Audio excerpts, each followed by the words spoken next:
Oh, that's lovely.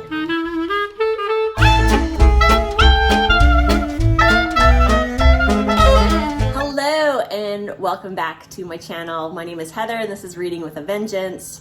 I'm recording again today, even after the last video was such a shit show.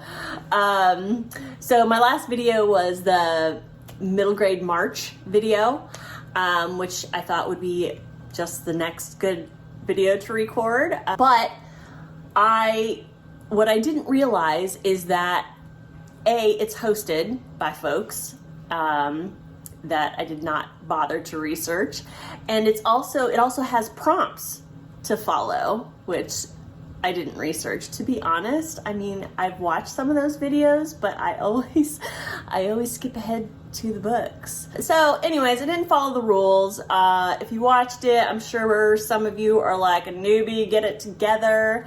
And then others are like, you do you, boo. And frankly, neither of you are wrong. So since that wasn't the greatest video, I decided to bribe you with ambiance. I live in central Connecticut. We are having a snow day. Maybe I'll pop in some video if you've never seen snow. It's beautiful. It's a pain in the ass, but anyways, it's a perfect day for a fire, so I thought I'd change it up today, and wow, it's a good one. Like it says in the description, I am doing my February wrap-up today. I read 10 books in February. I read 7 physical books, and I read 3 listened to 3 Audible books. I think I only have a couple here because most of the books I read I did check out from the library, and I got overzealous yesterday because I knew today was going to be a snow day. They weren't going to be open. I just wanted to return all the books because I read all the library books that I checked out last time, and I checked out a bunch. I might do a book haul. I don't know. Do you guys like watching book haul videos? I don't watch a whole bunch of them. Anyways, let me know, because I checked out 1, 2, 3, 4, 5, 6, 7, 8. I checked out 8 books, but 2 of them were for my husband. So yeah, and I found all of the middle grade books that I want to read in March. So yay. All right, let's get on to the books. The first book that I read in the month of February was A Keeper by Graham Norton.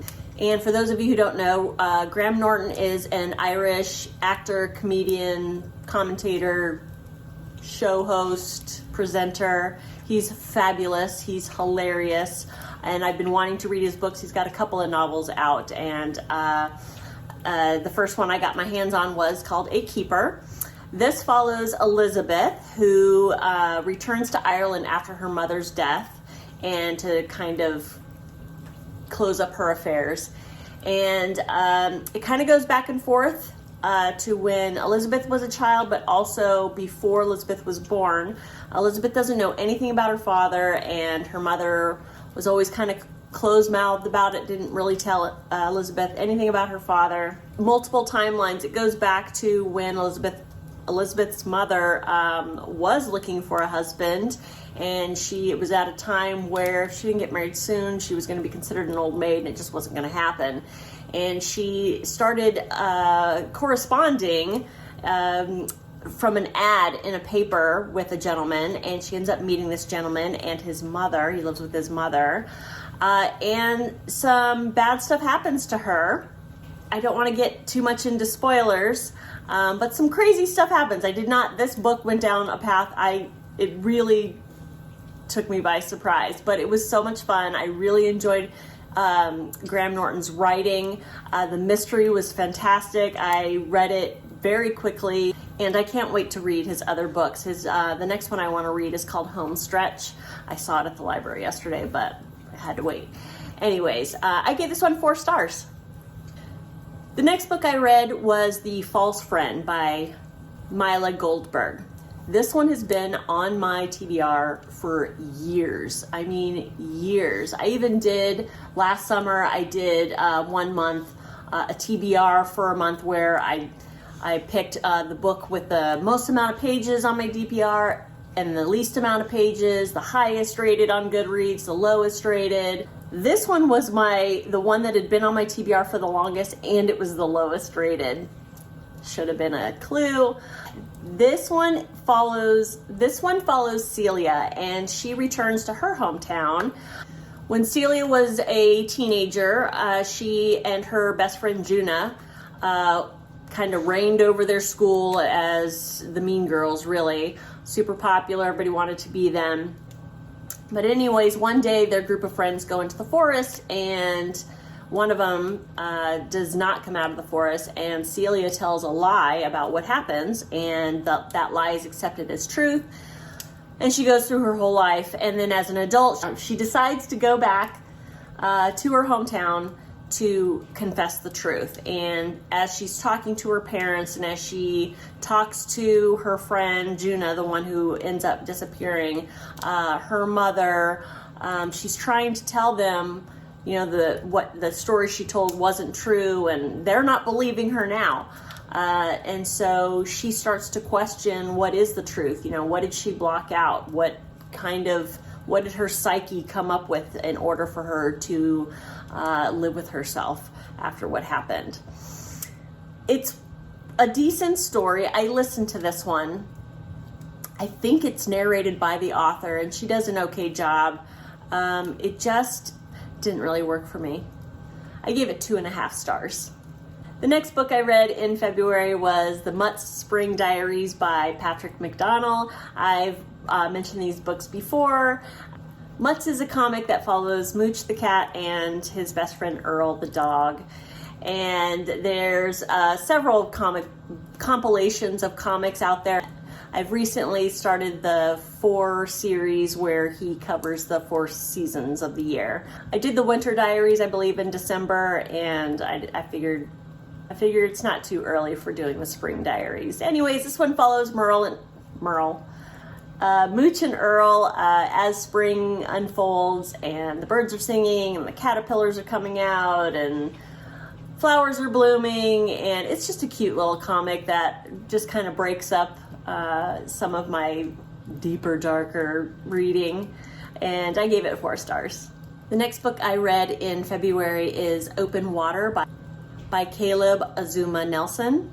This one I checked out from the library. This one's talked a lot about on BookTube. This book is set in 2017, 2018, and it basically follows a young photographer and a young dancer. They meet in a bar, and they ultimately fall in love when it could arguably be said that they shouldn't, because the young dancer was involved in a relationship with the photographer's good friend. Anyways, they're both black. They're in South London. It is the 2018-ish, and they're falling in love, and they're also dealing with being black in South London.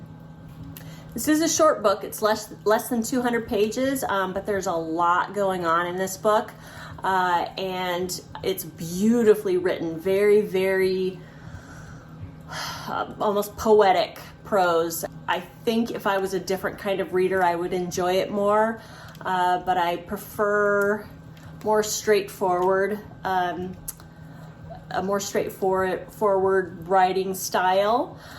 One of the other ways I found it challenging is I think this is the first time I've read a book that is told in second person. I found that interesting.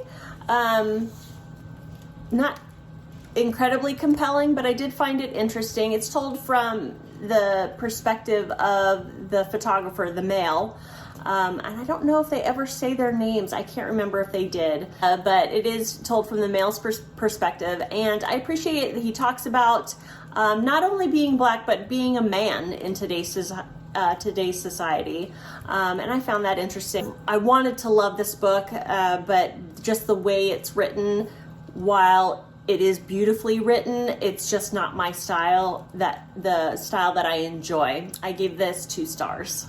The next book I read in February is The Trespasser by Tana French, and this is the 6th book in the Dublin Murder Squad series. And next to book 3, which is The Faithful Place, this was my favorite. These were The Faithful Place and The Trespasser. I both gave 4 stars. This is an interesting, the way Tana French sets this series out, because It does follow the Dublin Murder Squad, but each book, of course, is a different mystery, and it also, the main character is a different detective within the squad.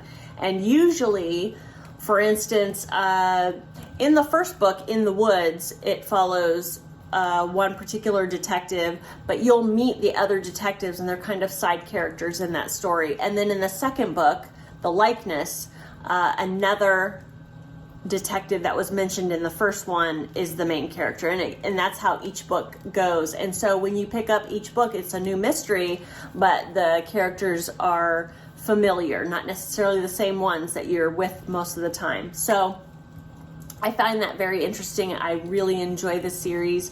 This particular story follows Antoinette. She's a detective, and she's paired up with Stephen, I believe is his name. And they are sent to a murder that looks pretty run-of-the-mill domestic murder. A woman is killed in her home, and it looks like she had been on a date, and so it looks cut and dry that it's going to be the gentleman who was there to have dinner with her. And it seems that everybody else in the murder squad is kind of pushing that, and there's something about the murder that seems like there's more to it. And so they are solving this murder and digging into something deeper and darker that's going on. I gave this one 4 stars. The next book I read in February is Ninth House by Leigh Bardugo. This is a super popular one on BookTube, and it was my foray into adult fantasy. And I'm not sure how I feel about it. I had a really hard time getting into this book. The first, and I've heard other people talk about this too, say the same thing. Like the first 150 pages was slow going. There were a couple times where I almost DNF'd this. This follows Alex. Her name is Galaxy, but she goes by Alex. She's a young woman who is on the track to nowhere. She's into drugs. She doesn't really do anything with her life. And she is involved in a multiple murder where she's kind of found at the scene. She wakes up in the hospital, and there's a guy there who says, I have a way out for you. And basically, Alex has the ability to see ghosts, and because of that ability, she's invited to go to Yale, full ride scholarship, and in return, she is a part of this organization that polices, oversees, if you will, all the secret societies that are at Yale, and there's a bunch. Oh, my fire's dying. I have to get my fire going. Hopefully that'll pick up. Anyway, so the first 150 pages is basically building this world and letting the reader know what the societies are about, and it was slow. Once the story does pick up, and basically the story follows a murder that happens on campus or off campus, close to campus. Not a student, but Alex believes that one of the secret societies was involved. And she's trying to get people within the societies or within the organization that she works believe that it was one of the societies that was involved in this murder, and they need to be held accountable. Once that story picks up, I found it probably the second half of the book easier to read. It still wasn't my favorite. I'm still keeping on with the fantasy until I find one that works for me, because every time I read a synopsis of a fantasy, I think it sounds really great, and I think it sounds really interesting, and that I'll really enjoy it. And I have yet to have that experience. I am glad I read this. I feel like it was kind of getting my training wheels with adult fantasy, so I gave this 3 stars. The next book I read was Infinite Country by Patricia Engel. This story mostly follows a Colombian couple, Mauro and Elena, and they want to, at least Mauro wants to get out of Colombia. There's lots of violence. and corruption in the government, and Morrow wants to go to the United States and start new, land of opportunity. Elena is not so excited to go. She loves the feeling, but Columbia is her home, but she is in love with Morrow, and she goes with him with their daughter. When they're in the United States, they have 2 more children, Nando, the boy, and then the youngest child, Talia. And then something happens and Morrow is deported back to Colombia. And so most of the story kind of follows Morrow, his struggles in Colombia, trying to make enough money to send back to Elena. Elena is left in the United States. She's struggling to make ends meet. She's got these three children. She doesn't speak English, but she struggles to not only care for her 3 children, but she works multiple jobs, cleaning, working in restaurants in order to send money back to her own mother, who's still back in Colombia. Another storyline that's going on is eventually they send Talia, to the youngest daughter, to go back and live with Elena's mother, Talia's grandmother, back in Colombia. And it is there that Morrow reconnects with Talia and gets to know her. And then Talia gets into trouble, and it talks about her journey to get out of that trouble and get back to her family, Elena and her brother and sister. I found it was beautifully written. I was intrigued by the story. I was interested, even though, sometimes literary fiction can be a little bit too flowery. I think, what happened in Open Water, while this was still beautifully written, I found it a little bit more accessible. I quite enjoyed this story, and I will read others by Patricia Engel. I even got emotional at the end. I really, really appreciated the message that comes across in this book about how immigrants, people who come to this country to try to start a new life, who try to escape the violence and corruption or whatever hardship they have in their own country, that immigrants are not the enemy.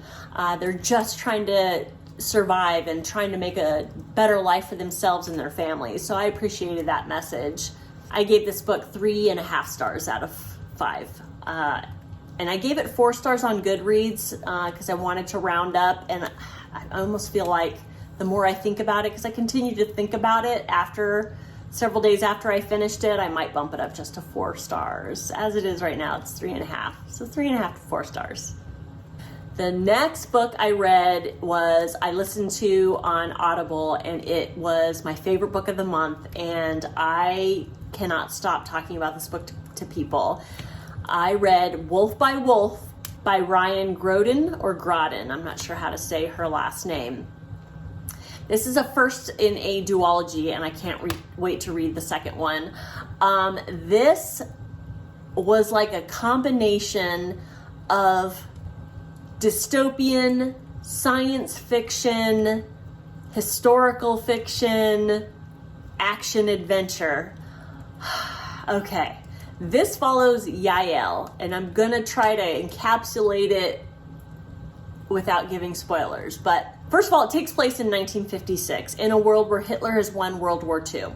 So Hitler and the Third Reich, along with the Emperor of Japan, are running the world. So you got that madness going on. Yael is a young Jewish girl who she was in concentration camps with her mother during the World War II. And while she was there, she was probably 7 years old, they did these science experiments on her, along with other people, in order to try to get their skin lighter, their hair blonde, their eyes blue, to make them more Aryan. But because of those experiments, she developed the ability to what's called skin shift. So she could look either at another person or a picture and change and look exactly like that person. All right, put a pin in that for a second. So fast forward a few years, she escapes. Because of that ability, she's able to escape the concentration camp.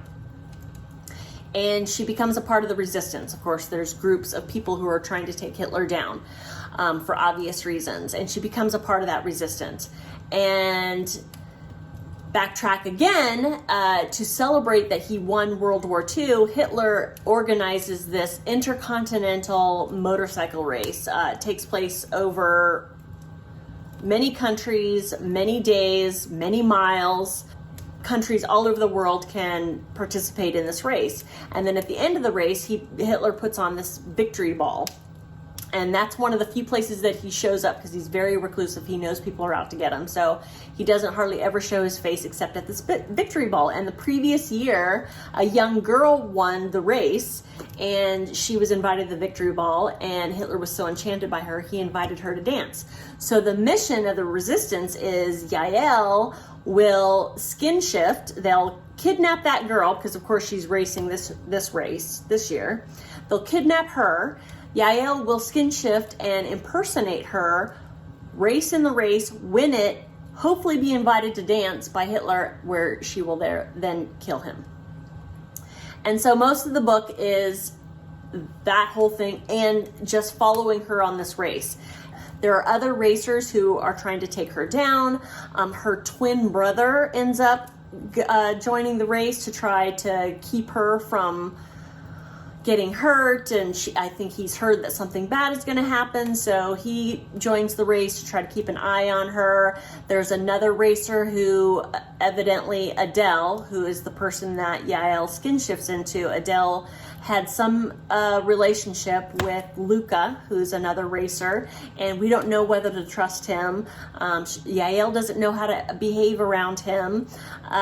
So it is action-packed. There's drama, there's a little bit of romance, there's intrigue. It is so good and so well written, and I don't remember the name of the narrator, but she did a really good job on the audiobook, and I can't wait to read the second book, which I think is called Blood by Blood. Can't wait. Okay. I want to say 5 stars. I give it 4.5 stars just because it didn't have that one little thing where, hold the book up to my chest when I'm done. Although I kind of do because I can't stop talking about it. I might bump it up to 5 stars. But as it is right now, I give it 4.5 stars. It's enough stars. Read it. The next book I read in February was Ace of Spades. This I got, my husband got me for Christmas, and I've been so excited to read this, and I quite enjoyed it. This is a YA fiction, and if I didn't mention, it's probably because I will butcher the last name. The author is Faridah Abike-Iyimide. How'd I do? Anyways, I love this cover. It's so beautiful. This follows Chiamaka, a young girl, and Devin, a young boy. They're both black, and they're the only black students at this prestigious private academy. I think it's called Nivius. And they're both kind of on the rise. At least Chiamaka, she is super popular. She's on her way to Yale. She wants to be a doctor. It's in their senior year, and she is named like head prefect, and she's on her way to becoming the valedictorian. Devin is also named a prefect, and this is like a position in school that it's kind of like, I think it equates to like president of the class, and there's like a head prefect and a senior prefect, and anyways, they get these titles. Devin is actually quite surprised. He's a quiet young man, and he's into music, and he hopes to go on to college as well. Anyways, at the beginning of the school year, they think their senior year is going to be a great year, and all of a sudden, all the kids in school start getting these texts about them, and texts come from an unknown mysterious being who calls himself Aces.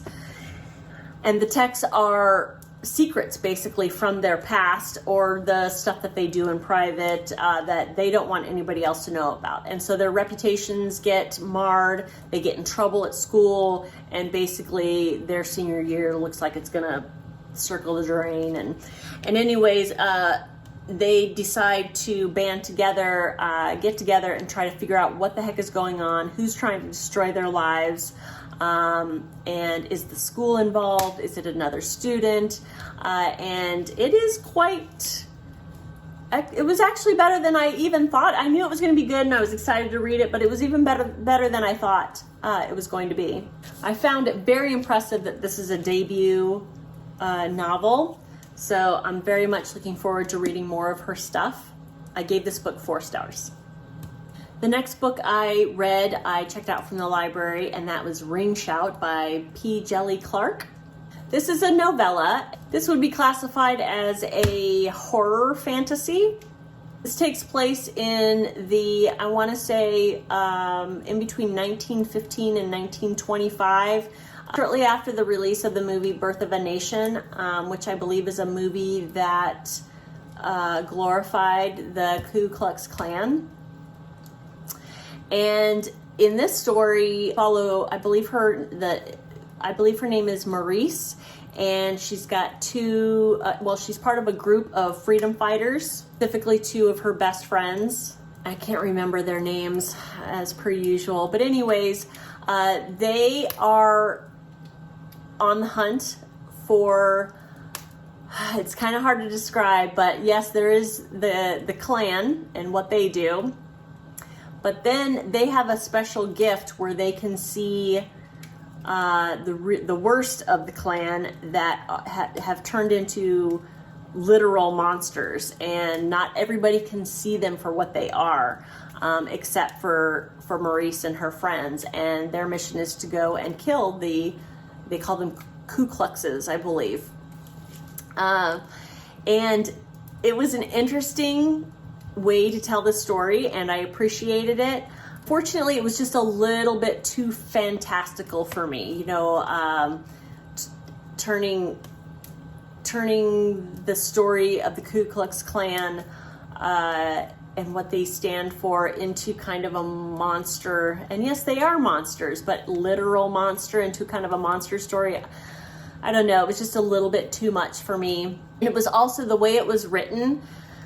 Sometimes I enjoyed it, sometimes not, but it was written in actual slang in the way they would talk to each other, because it was narrated by Maurice, I believe. So that was kind of hard to follow. It didn't quite flow for me.